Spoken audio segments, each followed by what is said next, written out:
You, John Fitzgerald Kennedy, do solemnly swear I, John Fitzgerald Kennedy, do solemnly swear that you will faithfully execute the office of President of the United States that I will faithfully execute the office of President of the United States and will, to the best of your ability, and will, to the best of my ability, preserve, protect, and defend the Constitution of the United States. preserve, protect, and defend the Constitution of the United States. So help you God.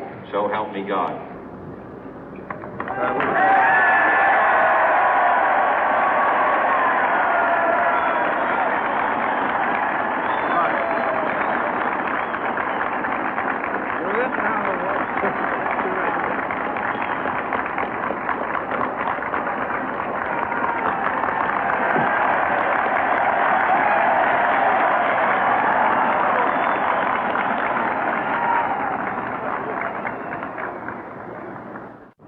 Vice President Johnson, Mr. Speaker, Mr. Chief Justice, President Eisenhower, Vice President Nixon, President Truman, Reverend clergy, fellow citizens.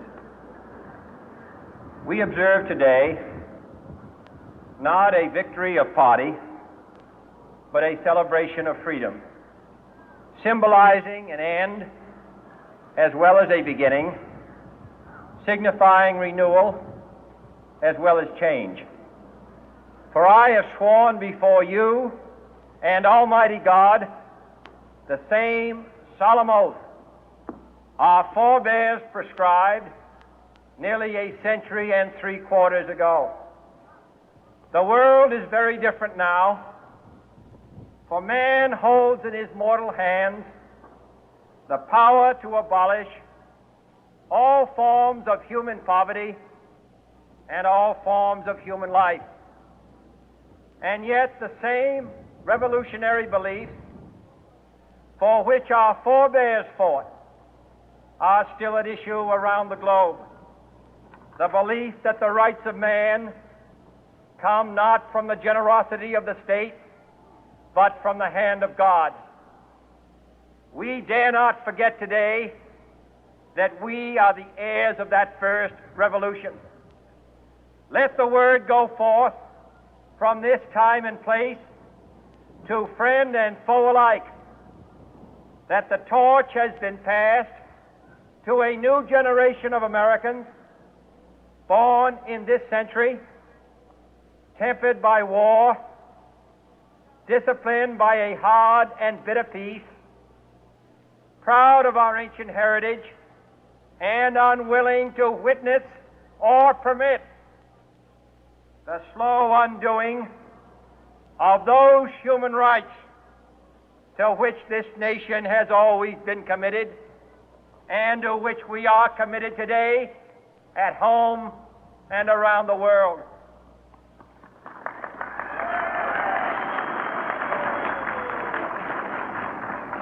Let every nation know, whether it wishes us well or ill, that we shall pay any price, bear any burden, meet any hardship, support any friend, oppose any foe to assure the survival and the success of liberty.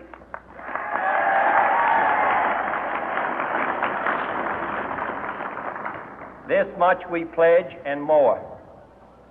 To those old allies whose cultural and spiritual origins we share, we pledge the loyalty of faithful friends. United, there is little we cannot do in a host of cooperative ventures. Divided, there is little we can do, for we dare not meet a powerful challenge at odds and split asunder. To those new states whom we welcome to the ranks of the free, we pledge our word that one form of colonial control shall not have passed away, merely to be replaced by a far more iron tyranny.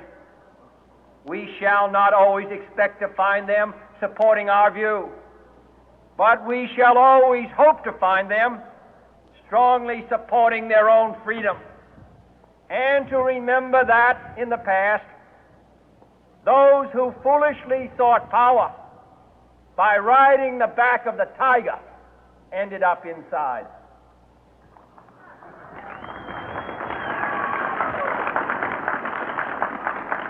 To those people in the huts and villages of half the globe struggling to break the bonds of mass misery, we pledge our best efforts to help them help themselves for whatever period is required, not because the communists may be doing it, not because we seek their votes, but because it is right. If a free society cannot help the many who are poor, it cannot save the few who are rich.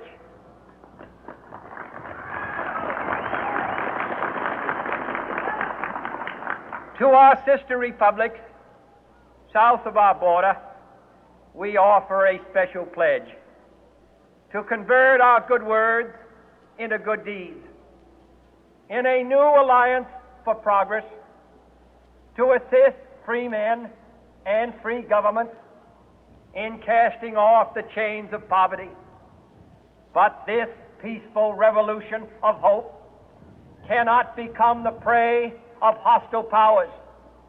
Let all our neighbors know that we shall join with them to oppose aggression or subversion anywhere in the Americas. And let every other power know that this hemisphere intends to remain the master of its own house.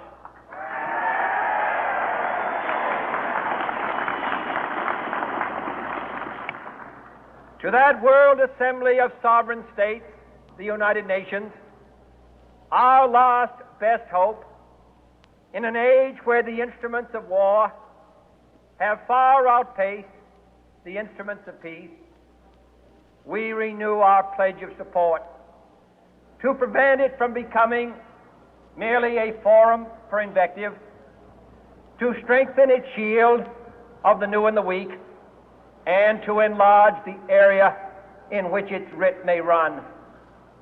Finally, to those nations who would make themselves our adversary, we offer not a pledge, but a request that both sides begin anew the quest for peace.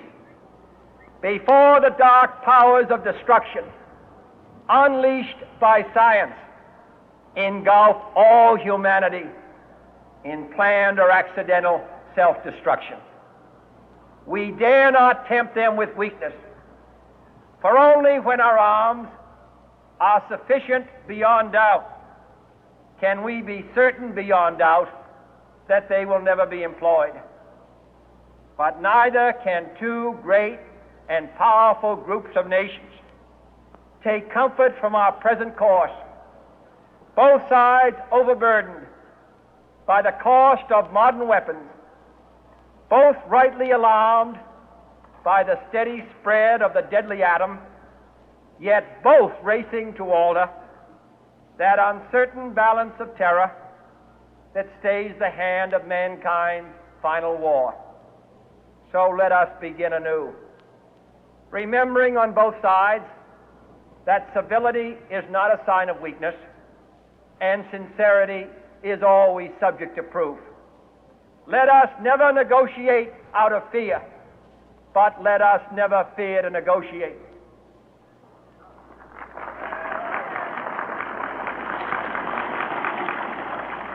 Let both sides explore what problems unite us, instead of belaboring those problems which divide us.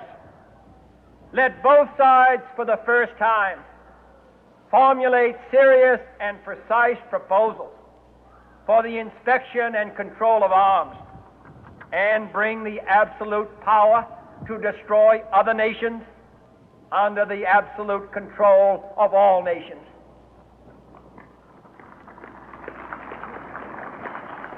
Let both sides seek to invoke the wonders of science instead of its terrors. Together, let us explore the stars, conquer the deserts, eradicate disease, tap the ocean depth, and encourage the arts and commerce. Let both sides unite to heed in all corners of the earth the command of Isaiah to undo the heavy burden and let the oppressed go free. And if a beachhead of cooperation may push back the jungle of suspicion, let both sides join in creating a new endeavor, not a new balance of power, but a new world of law, where the strong are just and the weak secure and the peace preserved. All this will not be finished in the first 100 days, nor will it be finished in the first 1,000 days, nor in the life of this administration, nor even perhaps in our lifetime on this planet. But let us begin.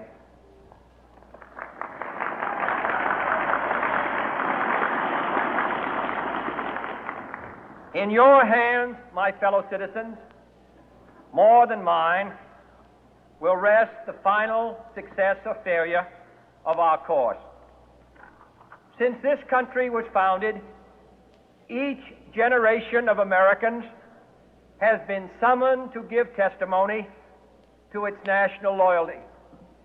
The graves of young Americans who answered the call to service surround the globe. Now the trumpet summons us again, not as a call to bear arms, though arms